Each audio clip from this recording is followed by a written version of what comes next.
या शाळेच्या इमारतीच्या काचांच्या झडपा ह्या फोडल्या गेल्या होत्या।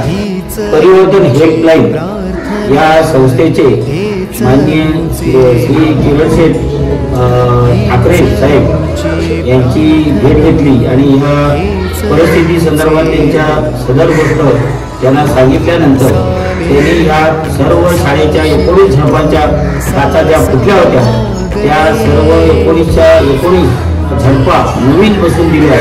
त्याबद्दल मी त्यांच्या शाळेच्या वतीने हार्दिक आभार मानतो।